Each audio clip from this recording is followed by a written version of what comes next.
Good morning and welcome to Rising. We have another great show for you today. It is Thursday. We'll be joined actually by Representative Jim Jordan to discuss Republican efforts to respond to how judges are preventing, blocking, and getting in the way of Donald Trump's agenda. It'll be a really fascinating interview, so look forward to that. I am joined today by Linda Tran. So nice to see you, Linda. Nice to see you. I feel like it's always far too long in between our times. Indeed, indeed. How have you been? I'm good. Good. What's on your radar? Happy to tell you. Let's get right into it. For years, the Democratic political figures, liberal activists, and the resistance movement writ large have drawn morbid comfort from the fact that Donald Trump supporters were, frankly, quite old on average. The Trump phenomenon, they believed, had an expiration date sometime in the near future. Young voters would replace their parents and grandparents as demographics shifted, and all would be right, or rather left, with the world. The 2024 election has shattered these hopes. Trump's gains with young people are so massive that Gen Z might as well be called Gen Trump. Data guru David Shor laid bare this stark reality in an interview with the New York Times' Ezra Klein last week that we've discussed a little bit on this show, but I wanted to go over it again because, man, are these numbers interesting. Shor walked Klein through the ramifications of his polling insights and voter analyses, which reveal a historically unprecedented rightward shift among young people, particularly young males. You can feel it in the air. Trump won voters under the age of 26. White women, white men, and black men in this demographic all leaned in Trump's direction. Only black women did not. The former president won 18-year-old non-white men outright. Think about that. That is amazing, given historical trends. Young people, Shor notes, appear to be, quote, the most conservative generation that we've experienced maybe in 50 to 60 years. The reasons for this are not hard to grasp. First and foremost, Trump and his surrogates have become masterful communicators on Gen Z's preferred media platforms, podcasts, social media, and especially TikTok. When Trump arrived on the political scene a decade ago, he was a figure of cable news and of reality TV. Those are boomer broadcasting platforms, thus it's no surprise that older voters were his key contingent. The 2024 Trump campaign correctly surmised it would need to reach voters who reside outside retirement communities. The long-form podcast appearances would play to Trump's strengths, and moreover, the key podcasting personalities, Joe Rogan, Theo Vaughn, others, have come to evince a right-wing sensibility, if not exactly conservative politics. Their vibe is barstool conservatism. That's a phrase coined by the writer Matthew Walter to describe an ethos that is a little bit culturally libertarian like me, i.e. you won't find much opposition to gay marriage and abortion in such circles, and yet decidedly Republican in that it is wholly opposed to the hectoring, self-righteous tone of elite progressivism. And that, ladies and gentlemen, is the other piece of the puzzle. Democrats lack both an appealing messenger and an appealing message. In fact, they seem to have forgotten how to relate to young men at all. For all its current woes, the Democratic Party must blame its cultural gatekeepers, progressive activists, elite media, and the campus radicals who conquered higher education over the course of the 2010s. Young men who came of age in this environment were met with outright hostility by a brand of liberalism that has no place for them, that viewed their very existence as an act of violence. Boys were told to become more feminine to fit in with the times, to make room for traditionally marginalized groups, even as their ranks among the educated elite began to plummet. The Me Too movement, the rise of wokeness, the enforcement of cancel culture, identified, yes, some true bad actors, but also spiraled out of control, resulting in a general atmosphere of persecution against young men. In any other era, teenagers who used offensive language would be disciplined appropriately, hopefully learn from the experience.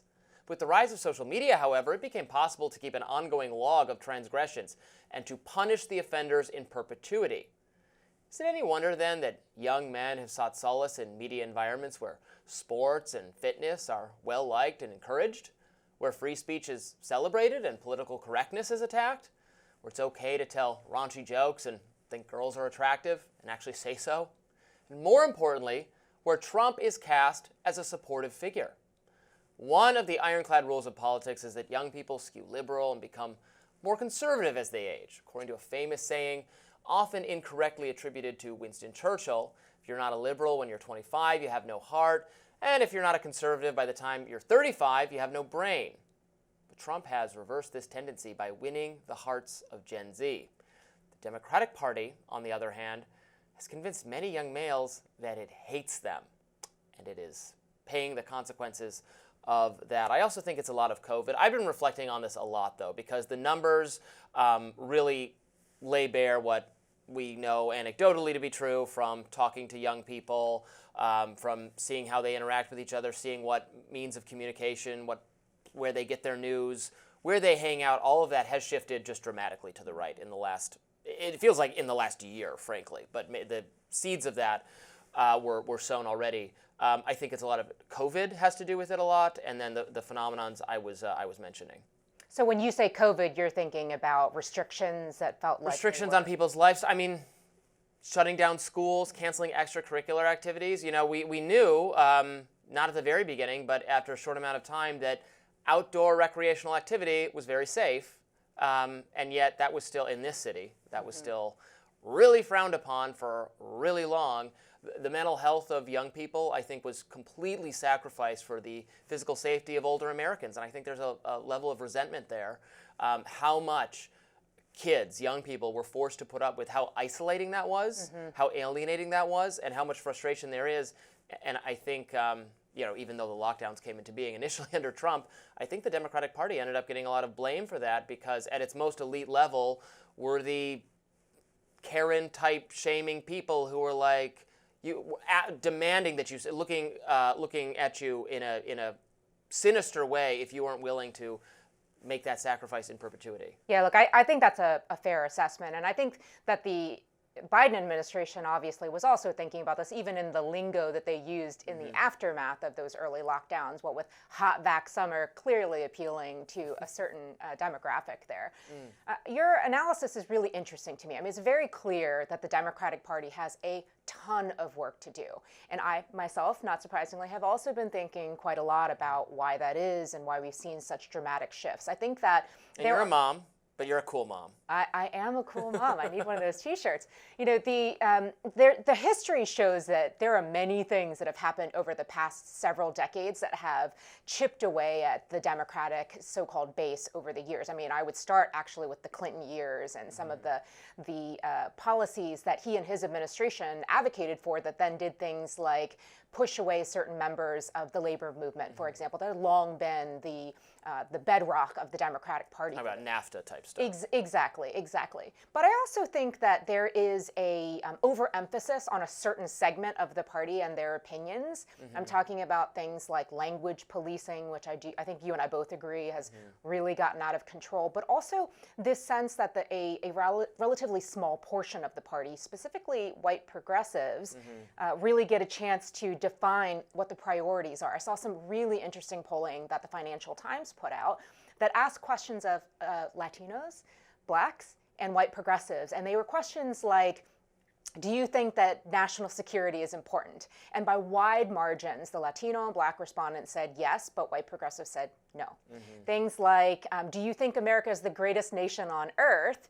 And by wide margins, Latinos and black Americans said that they did, but white progressives said no. So absolutely, this is all illustrating my point, right? That there's a very small but large microphone wielding segment of the party that I think has come to really dictate what everybody is quote unquote supposed to think. I completely agree with that, and it's interesting that those people claim to speak for the entire party and claim to speak for minorities and hold far more, I would say, radical views on language policing and describe that as speaking on behalf of the safety and well-being of minority voters who do not hold those views. Right, it's like the far less radical. Exactly. We've had before. Yeah. I mean, I feel like I'm a broken record on this. As you know, I am left of center, and I think that the party has a way of getting back to a better footing, but it runs through economic issues. It runs through the types of concerns that ordinary people have to worry about every single day, whether it is my favorite topic, transportation, how are they getting around, getting to their jobs, getting to the fun things that they want to do, or it's access to jobs at all. And I think that that's part of the thing that the Democratic Party really, really needs to hone in on. Well, I hope they don't listen to you, so they keep living. That's fair. But they should if they know what's good for them. We'll have more Rising right after this. Stay with us.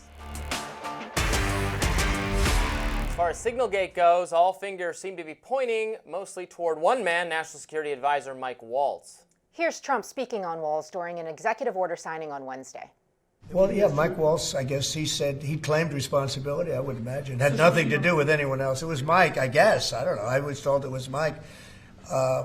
But again, the attacks were unbelievably successful, and that's ultimately what you should be talking about, I think.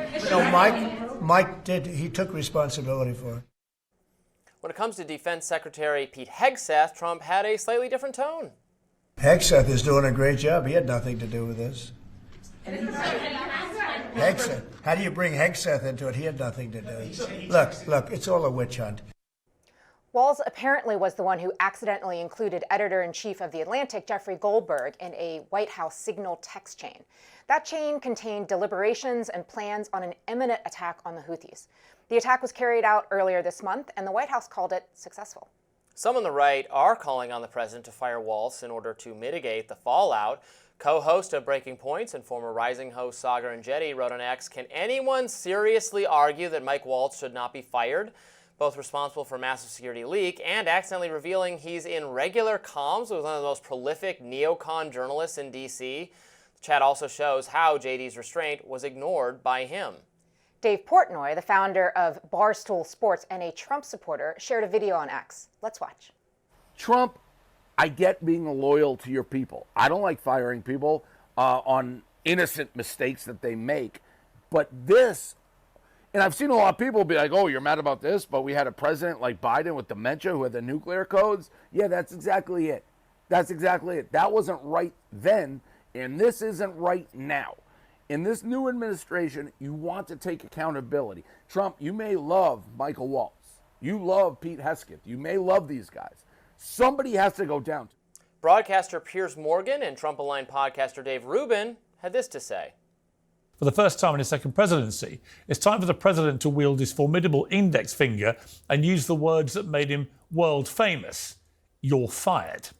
If I was the president right now and I had this knew that this group existed, would I probably fire the guy who created this firestorm? The answer is yes, but Trump has to make that estimation. German news outlet Der Spiegel is reporting that senior White House officials had some of their personal sensitive data online. This includes passwords, cell phone numbers, and email addresses. Some of these officials' data include that of Walz, National Intelligence Director Tulsi Gabbard, and Defense Secretary Pete Hegseth. The outlet says they were able to access this data by commercial search engines and databases of hacked customer data. Per the outlet, reporters uncovered Dropbox and Signal accounts by using that publicly available data. The German outlet writes, hostile intelligence services could use this publicly available data to hack the communications of those affected by installing spyware on their devices. In addition to Walz, Democrats are calling for Hegseth to be fired too. Congressman Maxwell Frost and Hakeem Jeffries have both called for Hegseth to be fired. And Senators Ruben Gallego and Michael Bennet are calling for Hegseth to resign. Political strategist and commentator Joey Manarino wrote on X, Lloyd Austin disappeared for a week and no one was told, no one got fired. 13 troops were killed in Afghanistan because Biden and his team couldn't put together a competent war plan. No one was fired. But Pete Hegseth is supposed to be fired because Mike Waltz accidentally added someone to a Signal chat. Yeah, okay. Here's where I come down on this, Linda, and we've been talking about this all week.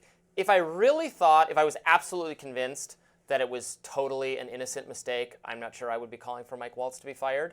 However, I am not at all convinced it was it was an innocent mistake, to be clear, but I think it was one born of the fact that he has been in communication with Jeffrey Goldberg. So I think more MAGA people should be suspicious of that and wonder whether he was leaking information to a notoriously anti-Trump, neoconservative figure more in line with a Bush-Cheney version of the party in order to embarrass or discredit Trump, or maybe more likely J.D. Vance, who is actually in the chat cautioning that maybe it is not a good idea to have this war against the Houthis in Yemen.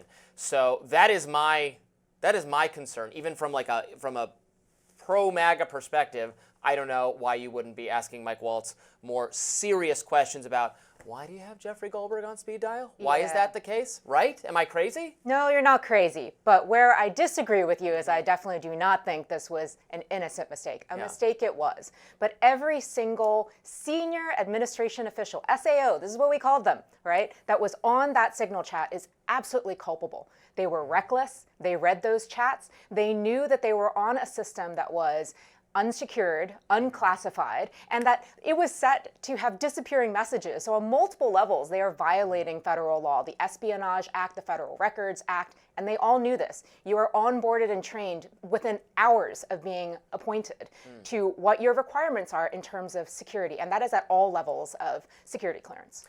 I saw this said on social media yesterday. I guess I'm not 100% sure that's true, but it was I think it was a Tulsi Gabbard spokesperson saying this, that Signal comes preloaded on the government devices now, and so that there's some expectation that they would use that. Do you know anything about that? Or well, if that is true, that was certainly not true during the Biden administration, which would beg a whole lot of other questions. I mean, keep in mind, these are not just any administration officials. They are the absolute most senior. What does that mean? That means that they have SCIFs built into their homes. They have the secure communications facilities. They have staff that are with them at all times who have especially secure phones that they can use. So it is incredibly convenient for them to have these same discussions that they were having, which, by the way, legitimate for them to have this back and forth. Right. I think we all agree that the conversation that took place was a reasonable conversation, right. And I was happy to see doubts being raised and different perspectives being raised about whether this was a good idea. I happen to align more with J.D. Vance on on foreign policy, this particular policy. So it was good to see that there is dissent. People feel free to disagree and talk it through. I think that's a good and healthy tendency.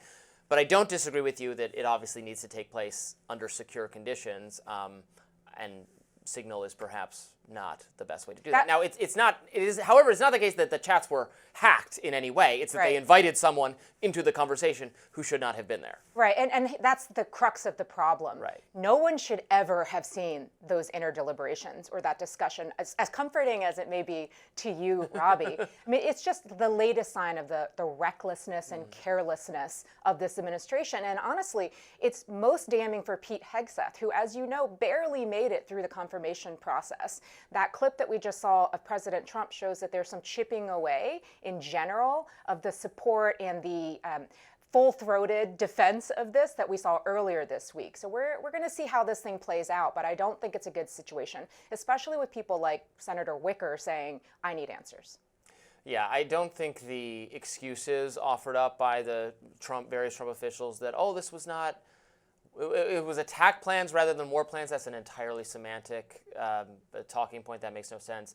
Or that it was not classified. But then Jeffrey Goldberg said, so I can publish it, right? And they said, no, we'd rather you not do that, but it's not classified. Also, the excuse that it's not classified, they classify everything. Sure. There's routine overclassification of all information. That actually bothers me as a transparency-obsessed libertarian person. I wish more information was declassified so we could, make sense of it ourselves. But the idea that was not classified, it's just they would classify their laundry list, their grocery list, their whatever it is. So it's not, there's no way they actually took the view that it was, anybody can have that, it's fine.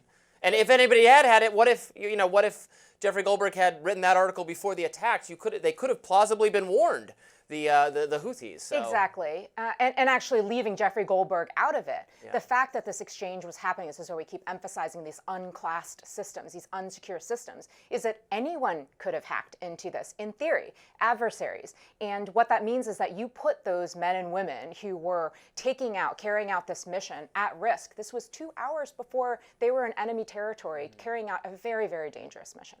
Yeah, it's not good. All right, up next, a former NPR editor argues that the outlet should just reject federal funds altogether. Stay with us.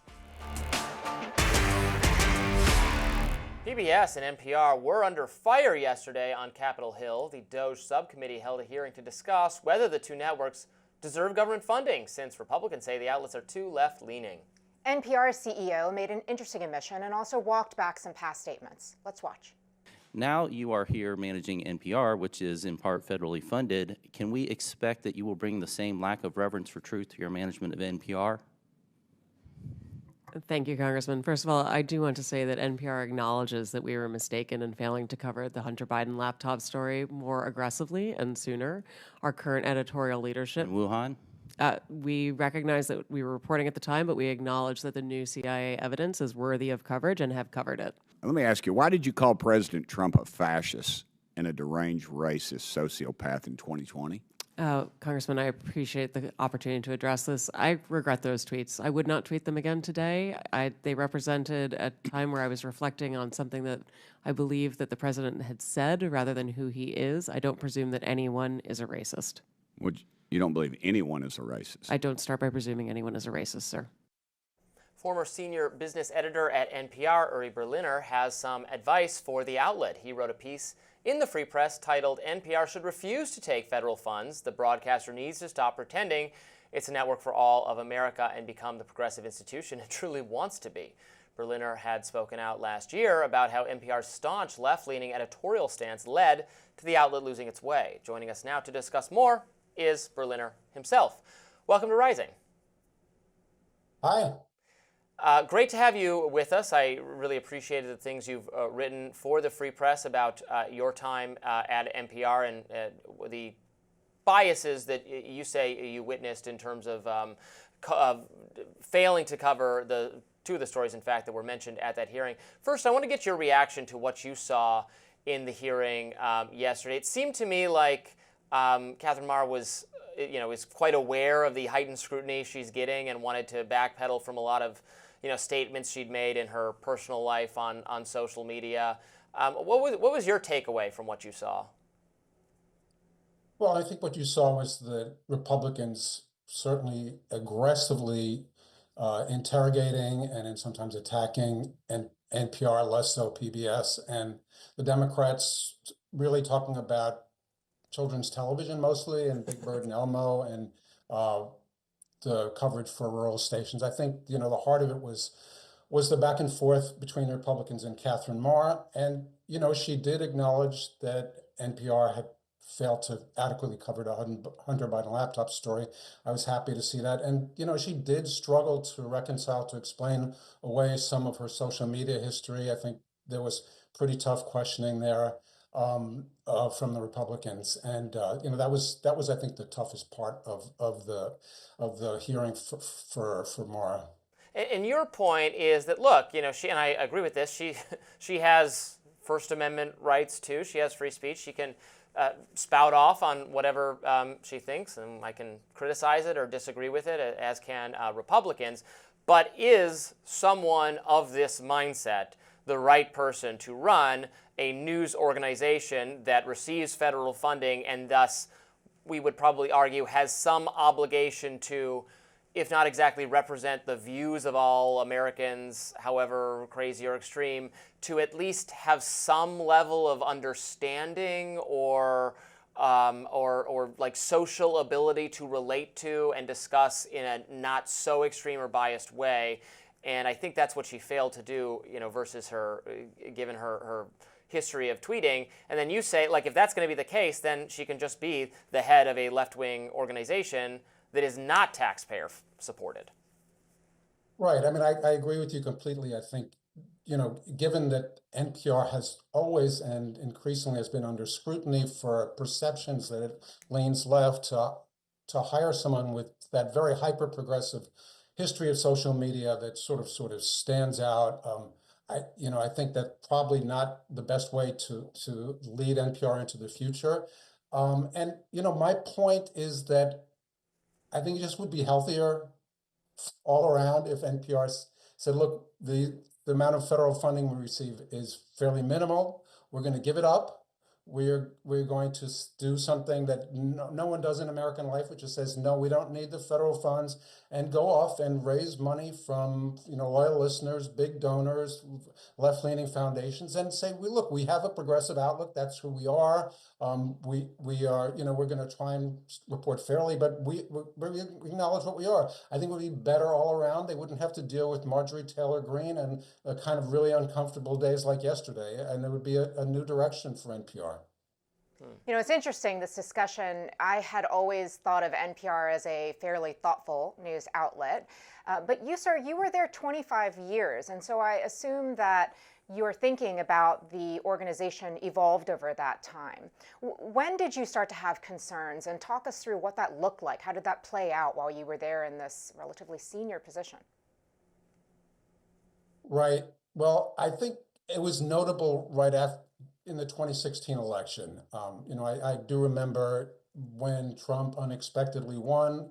There was a lot of sadness, almost despair in the newsroom, and a sense of shock. I don't think NPR was alone among legacy media institutions, but it just was very striking that we had been out of touch with the country and the mood. And I wrote then to senior managers saying, look, hey, we missed this. We need to be more humble. We need to connect more with the rest of the country. We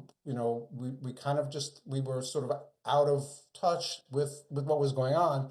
And I think that was really the first time that I expressed myself. And then over the years, during COVID, during the social justice uprising, during a lot of when the transgender ideology issue became a big deal, especially during the lockdowns and the policies that evolved out of the pandemic, I think the network just moved in a more progressive direction, and it was quite rigid. I thought it was just not really open to a lot of different perspectives, and I became quite vocal about stories I thought we were missing, or really the necessity to get more viewpoints into the newsroom, which I thought were lacking. Yeah, this notion, this idea that there was a lot of groupthink and hostility to different perspectives, a lot of settling immediately on actually debatable questions like where COVID came from, what the origins of the Hunter Biden laptop story were, that it was just, it's like the memo went out immediately by kind of elite progressive thinkers that, no, this is how you're supposed to feel about this.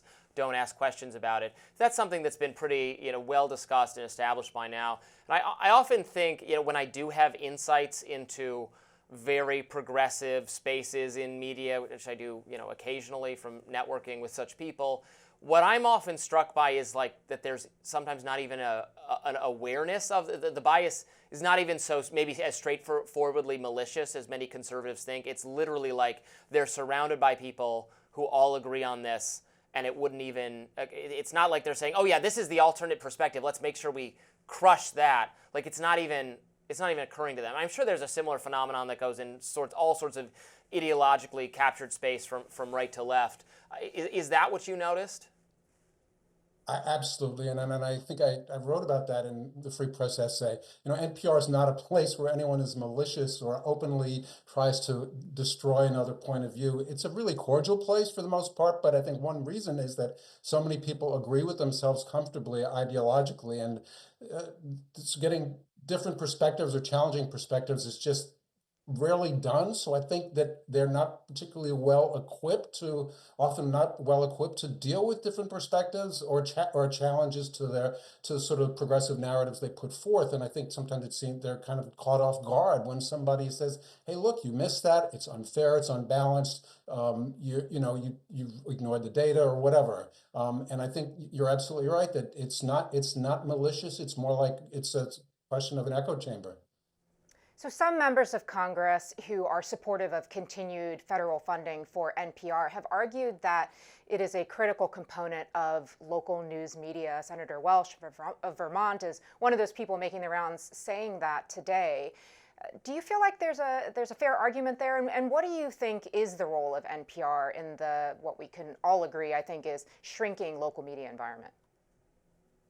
Right, and I've argued this before that there are, especially in rural areas, like the Mississippi Delta or West Virginia, for example, and Alaska, local public radio stations are really important, and they do provide an important service, especially as obviously small town newspapers are disappearing. And I do agree with that. I think there, could possibly be some way where those stations continue to be supported. And NPR says we're not going to charge them for our programming, because the way it works is that the local stations pay to acquire the NPR shows like Morning Edition. NPR could just say, look, we're not going to charge them, or we'll reduce their fees, we don't need the federal money, but, keep the support for local stations, the ones, especially the ones that are in, so-called news deserts. Uri Berliner, thank you so much for joining us today to discuss. We really appreciate it. Thank you both. Take care. Next up, another university student detained by the police. We'll discuss. Stay tuned. Federal agents detained yet another immigrant living in the U.S. on a student visa. This time, a Turkish national and Tufts University doctoral student, Rumeysa Ozturk, was the target.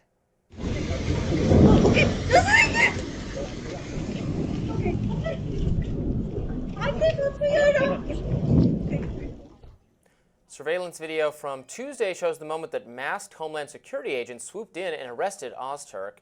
She had just left her Somerville, Massachusetts home to go break fast for Ramadan. According to the Associated Press, a DHS spokesperson confirmed Ozturk's detention and the termination of her visa. In a statement, the agency alleged Ozturk was engaged in activities supportive of Hamas. Her friends refute this. Ozturk's friends did tell the AP that she contributed to an op-ed in the Tufts Daily a year ago. The op-ed criticized Tufts' response to last year's pro-Palestinian protests, and it called on the university to divest investments with ties to Israel. The AP reported that a pro-Israel website called Canary Mission caught wind of her writing and published her name, photo, and work history. The site says it is dedicated to rooting out and exposing anyone against Israel. Ozturk's arrest comes amid a wave of student visas being revoked for individuals who have been critical of Israel.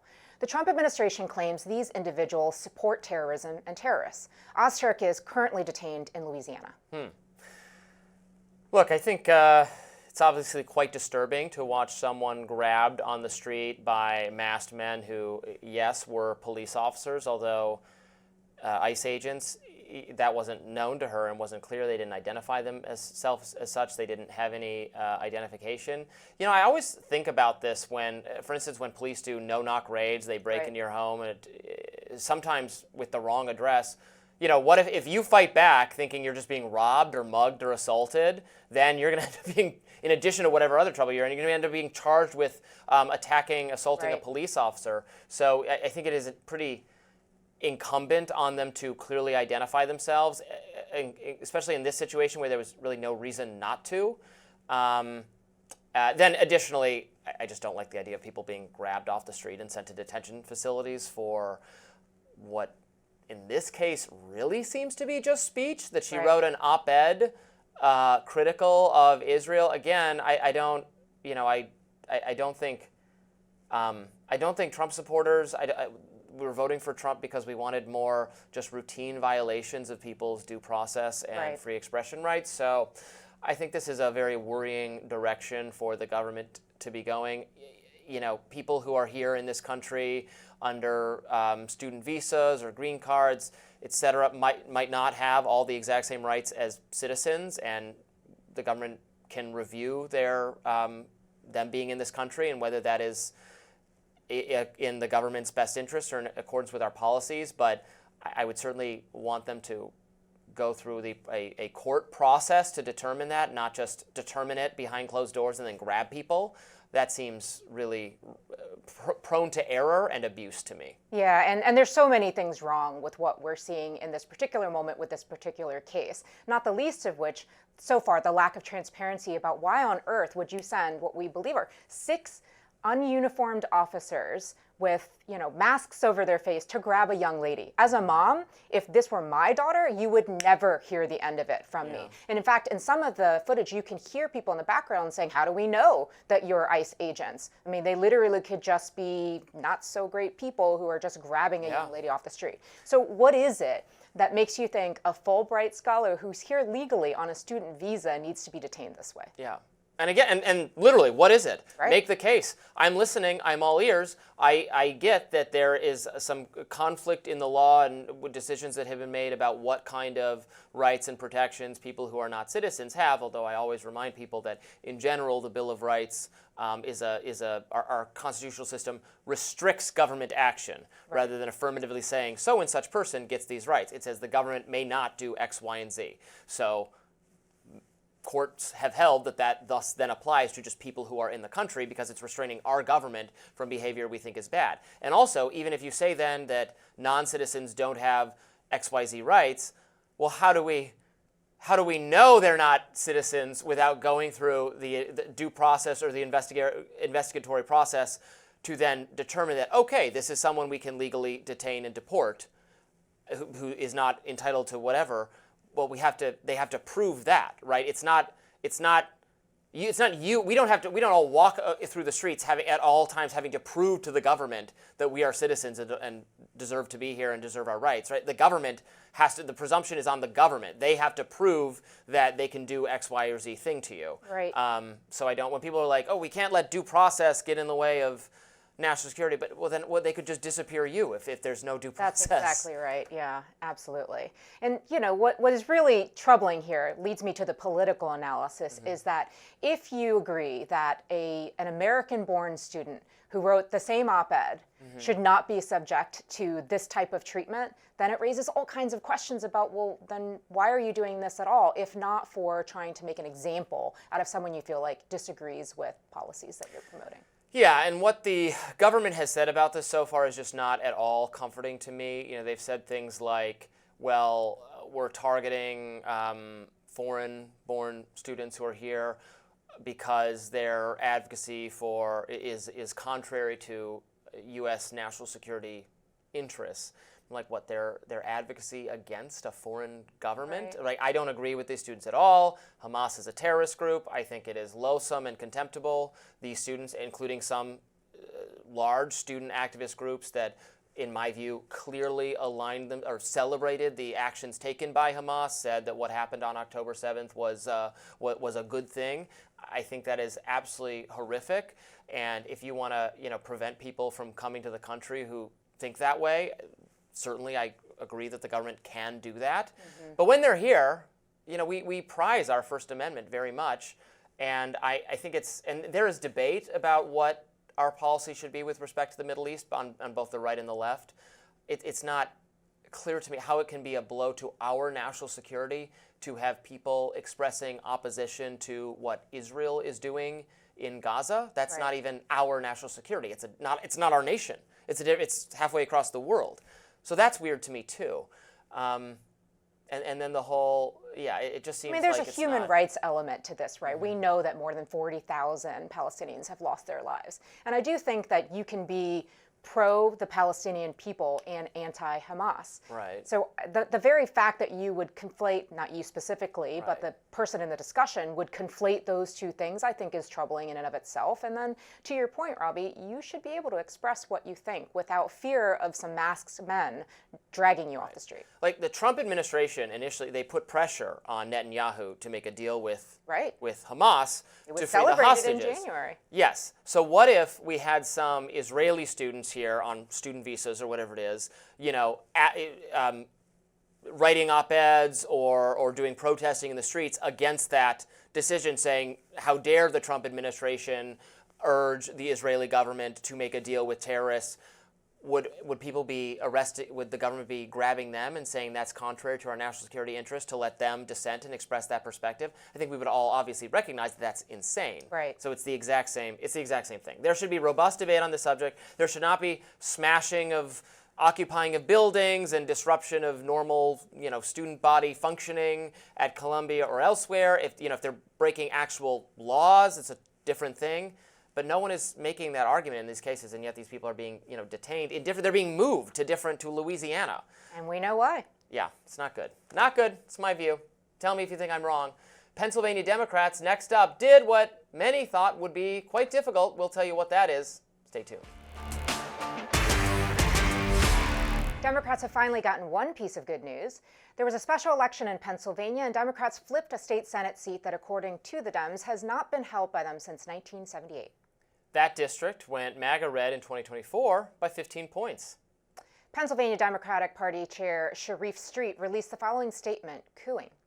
Congratulations, Pennsylvania Democrats. Your dedication and hard work have led to incredible victories in the House District 35, Allegheny County, and Senate District 36, Lancaster County special elections. Democrats outperformed by more than double compared to past elections.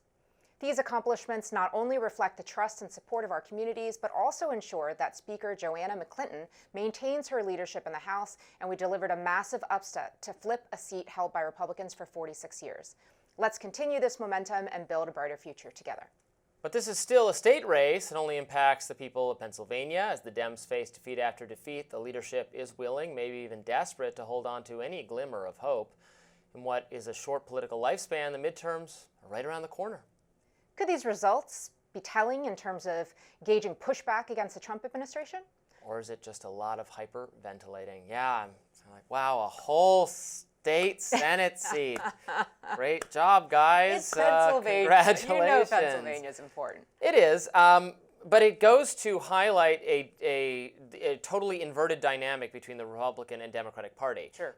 For years, it was the case that highly motivated voters are Republicans. The people who show up in special elections are more likely to lean that way, and Democrats are because Democrats are the party of the masses, so they want everybody voting. So weird off-season elections or elections occurring at some weird time where working people have better things to do, like their jobs, are a harder sell for them. Now that dynamic is completely inverted. It's flipped, whereas the most highly motivated, educated, more elite voters tend to be Democratic, so they're showing up to cast their anti-Trump ballot whenever. You can schedule the election for 2 in the morning on a holiday, and they will show up to vote. Whereas Republicans are the party of the masses. If everybody votes, the turnout is much higher actually on the normally scheduled election day. That benefits the Republicans. So that's what I think is interesting, and what is indicative here. Not necessarily a trend in terms of everybody's going to show up to vote for Democrats, but if you hold elections at weird times, it benefits the Democratic Party more than it used to. It's true that historically, off-cycle and special election demographics have been usually whiter, more conservative, older, and we're seeing some shifts in that. But as a former deep campaign operative, I will tell you that I see some serious warning signs here for the Trump administration and the MAGA movement. And part of that is it is again a Trump administration. And the last time we had Donald Trump in the White House, we saw similar dynamics in the off year and special elections, where you saw huge outcry and support for Democratic candidates in, for example, Virginia races, which then ultimately ended up being a harbinger for a 40-seat loss in the midterm election. So if I'm a responsible Republican Party, I'm taking a look at this and thinking, hey, what happened in a district that had this wide of a R margin previously? Right. Trump is a radicalizing figure in some ways. He inspires a lot of Democratic opposition. He motivates highly affluent, educated Democrats to turn out to vote against him at all times. He also is well liked within the Republican Party and inspires a lot of enthusiasm among Republicans as well. So it's I used to think that if Republicans could just get some candidate other than Trump, if the very Trumpy wing of the party would let Republicans just have anyone else with an R next to their name, they would be winning landslides.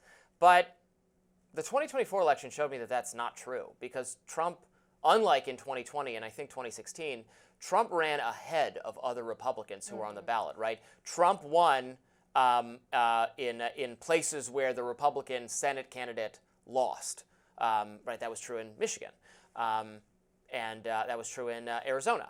And other places. So Trump is actually, while simultaneously being very disliked by Democrats, is so popular in the Republican Party that it creates a very interesting dynamic. Yeah, I mean, I think both parties should learn the lesson. Certainly the Democratic Party should learn the lesson that demographics are not destiny. No. And you shouldn't take for granted any of the base. I will say one other important element of all of this is that the Pennsylvania governor, Josh Shapiro, has sued the Trump administration for $2 billion worth of federal resources that were granted to the state that have been withheld. And so hanging on to the majority in the state house may seem like a very local issue, but it shores up his ability to continue to advocate for those kinds of things. I obviously don't know anything about this winning state Senate candidate, who I'd never heard the name of before until this became a thing recently. But is it the case that they ran on, I assume, a very moderate platform of, we're really down with reforming the government and making necessary cuts, but this is just chaos and Trump's overreaching. That was the kind of messaging they went with, I assume. Well, I'm actually not familiar with what they campaigned on, but that's the message. I bet that's the message. That probably is the Right. message. Especially Now if we're you going to look at resist Allegheny everything County at all. and Yeah. the locations where these races took place, for sure. I think that's probably part of it. It was not Jasmine Crockett style We got a whole foul-mouthed conversation about attacks those on dynamics. Republicans. Yeah, certainly. Yeah. Look, I think it's important that we pay attention to these kinds of things. You're right to say that we can't get super excited about everything so far, especially given that the Republican Party still has the trifecta in Washington, D.C. But look, it's not surprising that people are looking at this as a positive. And the other thing is that from a party building and political infrastructure perspective, it is always important to build the bench and to have Democratic leaders that are ready to step up into higher office in the future. So that's another thing that Democrats can really look forward to. Next up, in an exclusive interview, we have with Representative Jim Jordan on the courts. You won't want to miss it. Stay with us. We do have authority over the federal courts, as you know. We can eliminate an entire district court. We have power funding over the courts and all these other things. But desperate times call for desperate measures, and Congress is going to act. So stay tuned for that. That was House Speaker Mike Johnson pushing back against so-called activist judges who've blocked President Trump's orders. D.C. District Judge Boasberg issued an order last weekend to stop flights carrying alleged Venezuelan gang members who had been deported to El Salvador and Honduras. Boasberg is hardly the only judge to stop the president in their tracks. Per Harvard Law Review, Presidents George Bush faced 6 injunctions, Barack Obama 12 injunctions, Joe Biden 14 injunctions against him. And while Trump had 64 and 15 so far in his first and current term. Republicans on Capitol Hill are now moving to put an end to who they've dubbed rogue judges standing in Trump's way.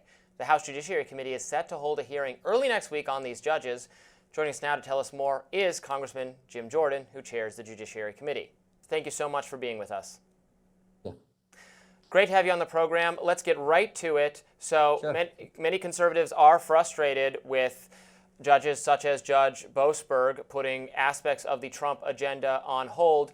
Do you support impeaching this judge or other judges who get in the way? And if not, what are you and your colleagues discussing? Well, we have three levers.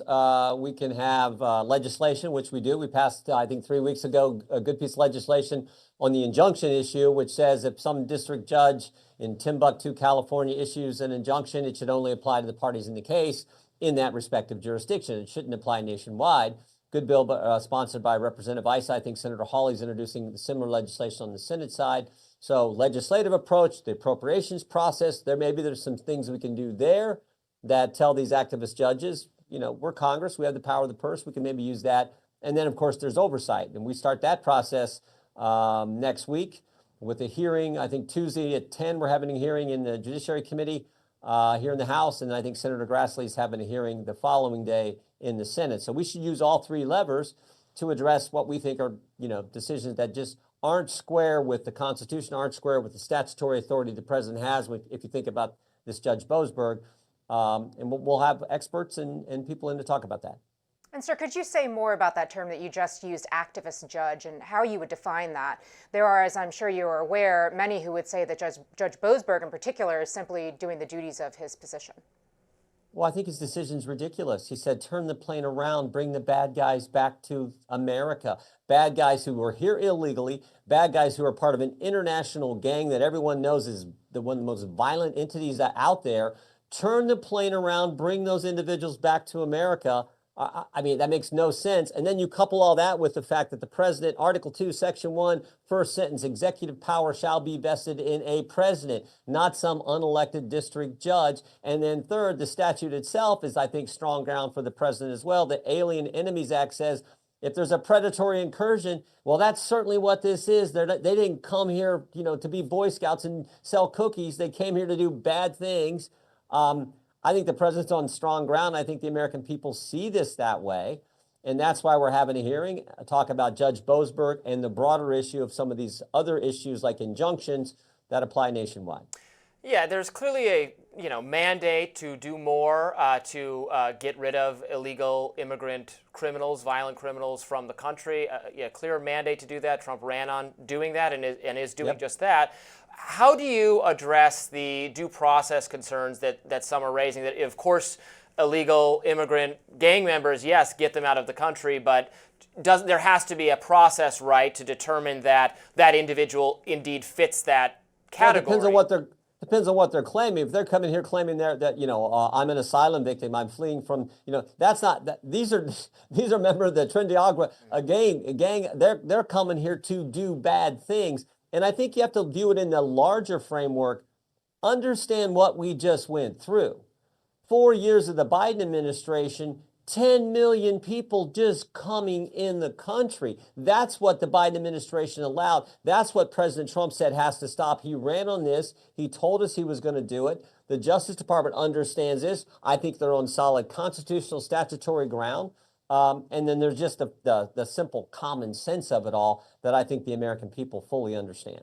Well, sir, we know that you're going to be hosting a hearing on this next week. And I was wondering what you think about Speaker Johnson's idea of eliminating some district courts. Well, I think everything's on the table. I've said that all along. We'll look at all options to address a situation that we think is real. We think these judges are, why should some local district judge, a trial judge, why should they be able to issue on the injunction side an order that applies to the entire country? Even justices on the Supreme Court on the left have had raised concerns about this issue now for several years. So we think it's why it's important we get that legislation. The Speaker and the leader have indicated they're going to put Representative Vice's bill on the floor, I think next Wednesday, but it's going to be on the floor next week. I think it'll get sufficient votes and pass, and then we'll send it over to the Senate. Judge Boasberg's position is that, well, the U.S. is not at war with Venezuela. Trinidad is not a state actor. What do you make of that explanation for why he can stop these deportations from happening?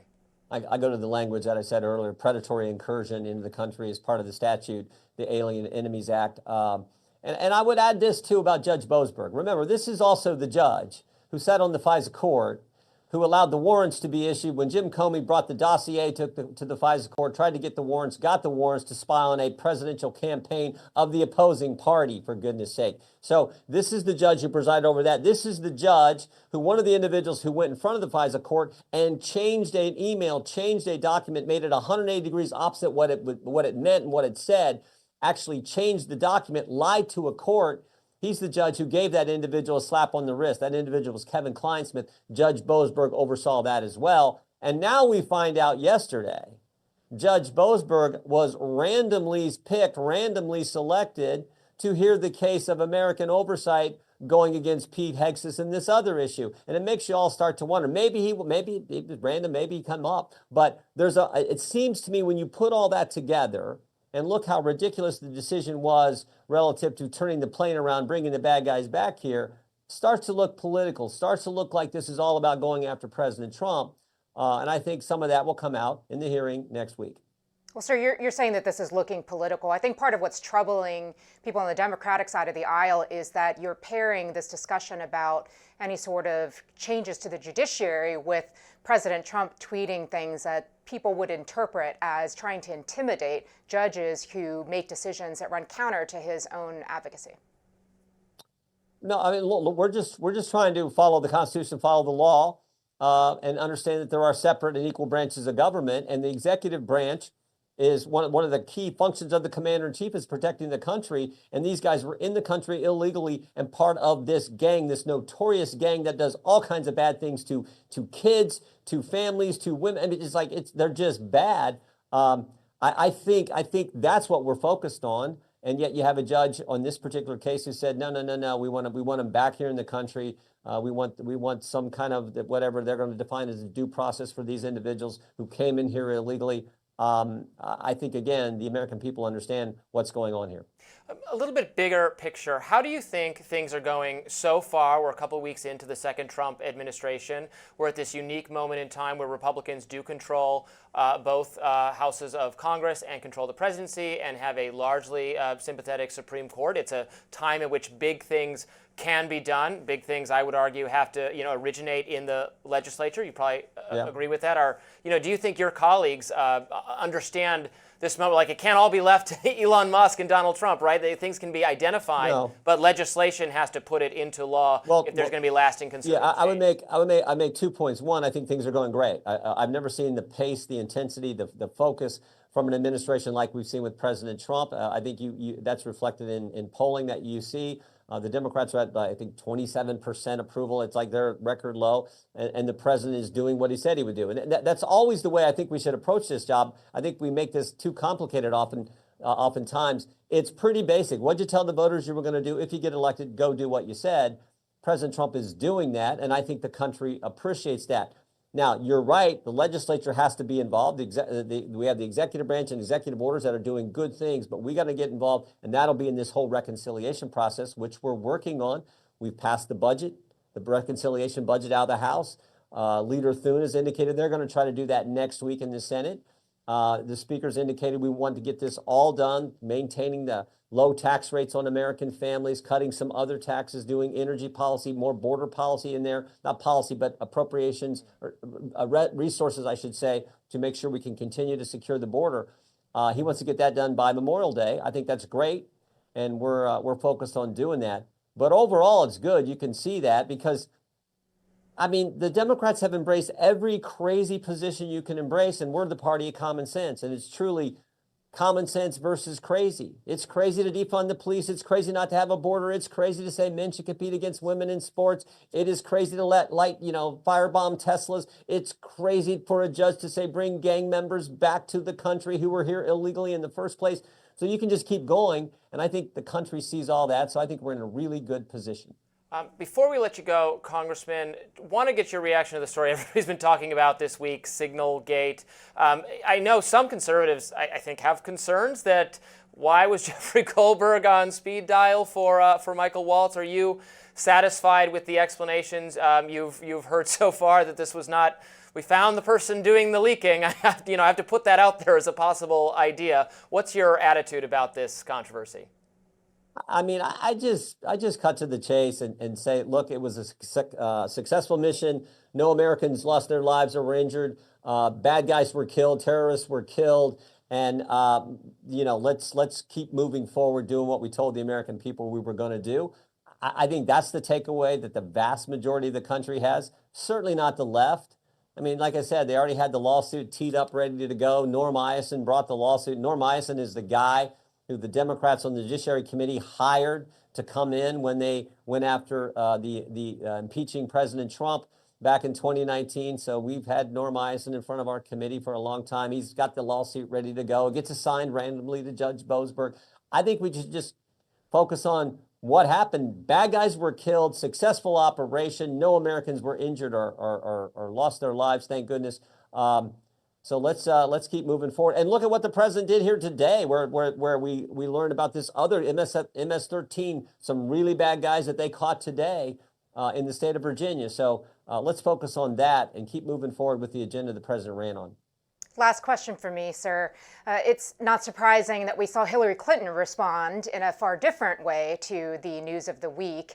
And you were very vocal in your criticism of her use of private email servers. And by the definition that you just offered, similarly, there were not negative outcomes in that case. But you said that she needed to have, there needed to be accountability for that. Are you saying that you don't think similarly there should be accountability for the senior administration officials? Well, there were negative outcomes for decisions that Secretary of State Clinton made, because I sat on the Benghazi Select Committee, and I know what happened to our ambassador and other people there. So there were negative outcomes for things she did and said when it involved activities overseas.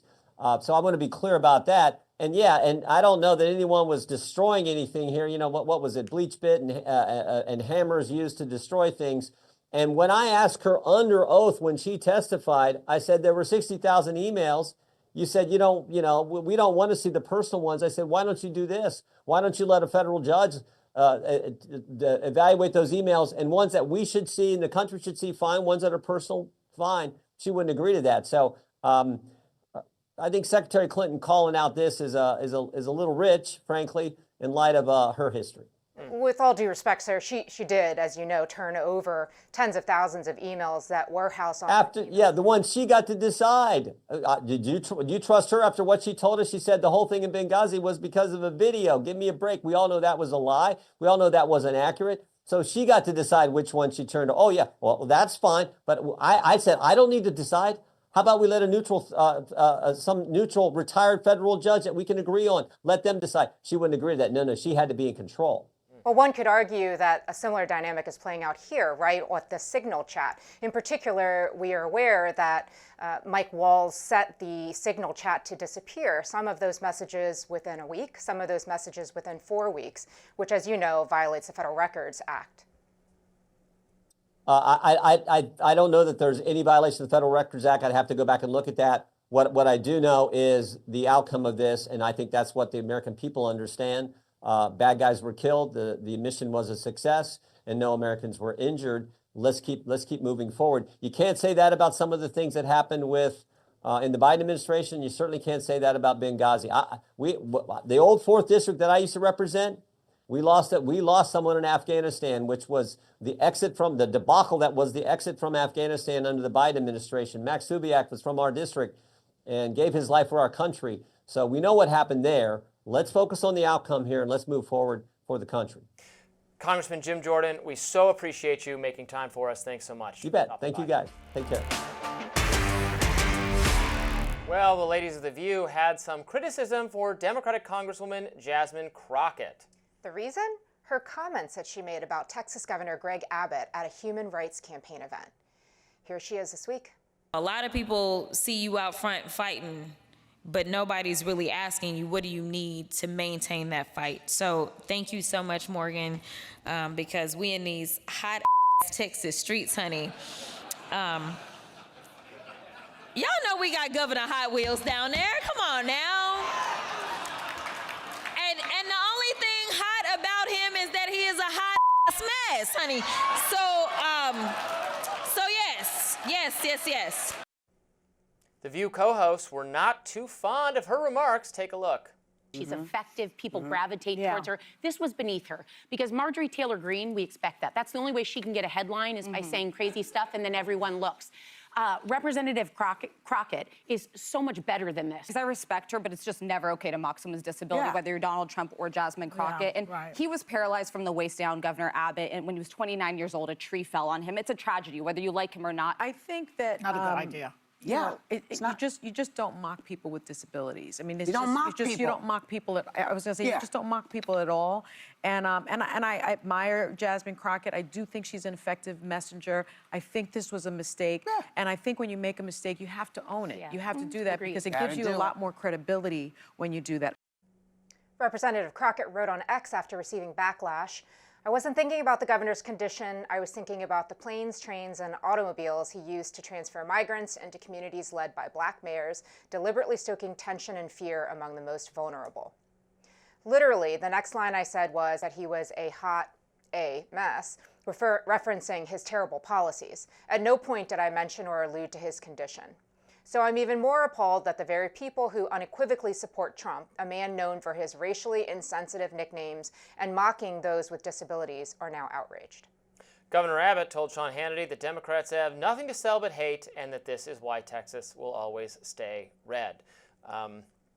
I think her excuse that that's what she meant is laughable and that there's no way that that's what Hasn't passed the smell test. she meant because people have suggested on social media that she's previously, I think, liked comment tweets that had that same characterization. Like she's trying to say this is just about this recent deportations issue. Then why were you liking that comment before again? So yeah, she's getting some deserved heat for this. It's just funny to me. It was at the Human Rights Campaign I know. dinner. Have they Talk said about anything not knowing your audience about this yet? I was talking to Amber yesterday, who hosts Rising on Fridays. She sits in my seat, and she was pointing out that I think there was 2 disability rights advocacy groups that have given awards to Jasmine Crockett. We'll see if they have anything to say about it either. Yeah. It's not good. So, I mean, everybody's saying on the Democratic side, well, she's so effective, she's so good as a media surrogate for Dems. So this is just one little insy-bitty mistake she made. What is she doing so right other than this? Yeah, I think that she is very quote-unquote authentic. It's a but she fights thing? Well, she's quote-unquote authentic, right? The magic word in politics. And I think that does get people energized, especially on the left, and especially in this moment when they're looking for signs that there are young and exciting leaders that are going to carry the party forward. All that said, I don't know how you can look anybody in the face and say that what she said was okay. And look, when you make a mistake, you own up to it. I don't think that this, falls in the same category as some of the topics that we've been talking about today by any means, but accountability is also admitting you did wrong. Just seems like she wants to be it's again an example of I don't care that much about incivil language being in politics. We've always been a country where there's strident and sometimes even like violent rhetoric as a part of politics. If you look to campaign ads even back to like the Jefferson era, right? They were really, the further back you go, the more salty violent the rhetoric is, right? stuff. So whatever, I don't clutch my pearls exactly, but it seems like there's a desire to be part of entertainment or reality TV. This is part of the downward spiral that social media, I think. And also the advent of, but also the advent of all of these different ways of getting your message out. I mean, literally turning the iPhone towards you and saying whatever happens to be on your mind in that moment. I think it's definitely taking people in the direction of feeling like they can literally say anything at any moment without any sort of retribution, which you may be okay with, Mr. Free Speech Advocate. Well, yeah. But I'm okay with it. She can't be arrested for it. I'm fine with Sure, but she's public a member of blowback. Congress whose salary is paid for by taxpayers, and a certain amount I of wouldn't vote for decorum, her, but well, a certain amount of decorum, I think, is expected. You're the person that my kids will look up to, and that I help pay for. It's like celebrity. I don't think it's the technology exactly. It's like the desire to be a celebrity, to be, like a mudslinging, Real Housewife type person. To break through the noise. You're seeing this play out now, and you and I have talked about this. I don't love members of Congress and other elected leaders on both sides of the aisle, but notably many Democrats recently dropping F-bombs and saying things that may feel like they're actually out of step with who they are, but they think it makes them quote-unquote authentic, and that's the way Trying to appeal to this ever rightward-leaning Gen Z that I talked about in my radar today. That I was talking about this also with a couple people recently. They're noticing it with their kids, or if it's not their kids, but just the social circumstances their children are in, that it's just all become quite conservative. So I think you're right that maybe some Democrats are trying to appeal to that, or have said, oh, it's the un-PC language, or it's the backlash against political correctness, so let's try to be really anti-PC, but in a very inauthentic way. That's not who Democrats are. Democrats are the rules followers. They're the eat your vegetables. Like, I think it's past our bedtime, guys. We're gonna be really cranky in the morning if we don't go to bed on time. It's like the goody two shoes kind of person. Are we goody two shoes? I think that's what. Goody two shoes? Yes.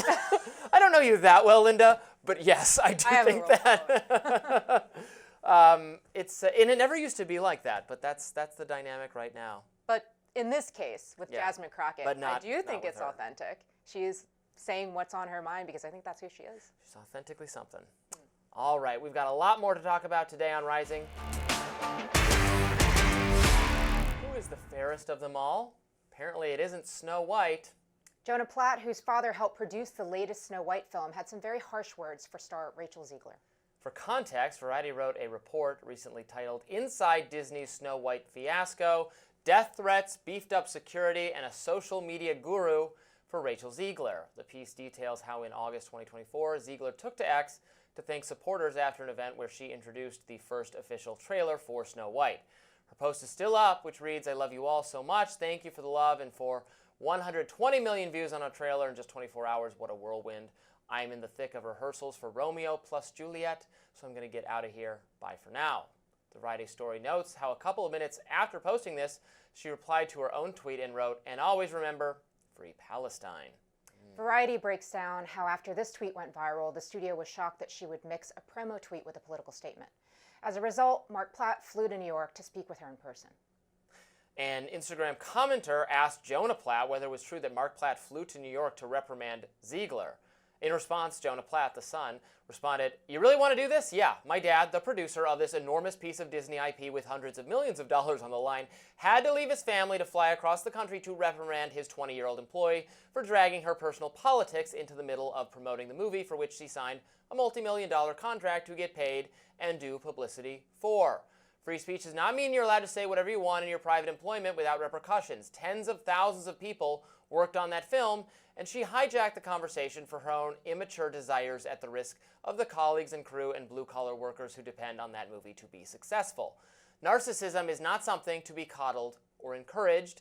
Zegler isn't the only one who has made political statements, though. Her co-star Gal Gadot, who plays the Evil Queen, expressed her staunch support for Israel. She also spoke at an ADL event earlier this month where she said that she wouldn't ever have imagined people would celebrate Hamas. Disney has reportedly been forced to beef up Gadot's security after she received death threats due to her Israel support. Snow White's budget was around $240 to $270 million. It has made $43 million domestically so far and around $84 million globally per Box Office Pro. Still, it is the #1 movie in the U.S. right now. The film received backlash for various reasons in the lead up to its release. Zegler had called the original Snow White movie dated and weird and said Prince Charming was a stalker. Disney also chose not to cast real dwarfs, instead opting for CGI in response to backlash from fans and dwarf actor Peter Dinklage. Disney even opted to scale back the movie's premiere, banning outside press. Editor of the Left Hook Substack, Wajahat Ali, wrote on Blue Sky, "Took a second to check out what is currently enraging the right-wing toxic man boys of MAGA Twitter. It's Snow White and Assassin's Creed, a video game featuring a female lead. These people are such soft losers." Evie Magazine wrote on X, "When you compare how Rachel Zegler spoke about Snow White to how other actresses who played live-action Disney princesses spoke about their character, really underlines just how poorly she carried herself." I haven't seen it yet. Have you? I have not. I don't have plans to see it. It sounds terrible. It just sounds awful, even without the... And I don't really care what Rachel Zegler's personal feelings are, or Gal Gadot's personal feelings about Israel and Gaza. I don't care at all. I care a little bit more about Rachel Zegler having like an underlying amount of contempt for the intellectual property. Like if you're just going to make, so we have to change everything to have like a kick-ass female protagonist. There's nothing wrong with kick-ass female protagonists. It's like everything has to be that. You know, this is a, and also what is beautiful about the original Snow White too is the hand-drawn animation, right? Is the beauty of the cartoon. Yeah, and it's really there's an authenticity to it, and because it's a simple story, it's a simple fairy tale. It's not like this sophisticated plot, right? It's just that it looks beautiful by people who cared about this and wanted to create something beautiful. Do these orgies of CGI animation, recycling in a loveless format, the exact same, now every story is the same story about, again, a kick-ass female protagonist. Like what, it's just so formulaic and rote and done without any love or originality whatsoever. I think that's the problem. Is that fair, Linda? I haven't seen Snow White, but I intend to. I've seen the trailer. You know I love Disney. Yeah, well, I do too. I've yet to see a Disney film that I just didn't adore. I don't know all of the ins and outs and details. I mean, I did love Moana 2. I said I love Moana 1 more, but I did love. I started watching Moana 2 this weekend with my nieces, who are 4 and 2, and yeah, they like it. Of course they like it. I mean, that's more a statement about Lin-Manuel Miranda than anything else, and the absolute masterpiece that was Moana 1, which I think I've told you, my kids and I probably watched, I don't know, 5,000 times. I got no beef with Moana 1. But look, I mean, I hear what you're saying, and there is an argument to be made that when you are in these kinds of roles, it is a privilege, and you actually have some contractual obligations that you're supposed to be doing no harm, and in fact, above doing no harm, adding value to elevating this artwork that you've put together with a whole army of people who dedicate their lives to it. So I understand where the criticisms are coming from, but I'm still going to see Snow White. I agree with the criticisms too. I'm actually not Jonah Platt. So that's the brother. So that's the Platt family. Ben Platt is the well-known Platt, right? He's a musical person, theater person. Yeah, my kid loves him.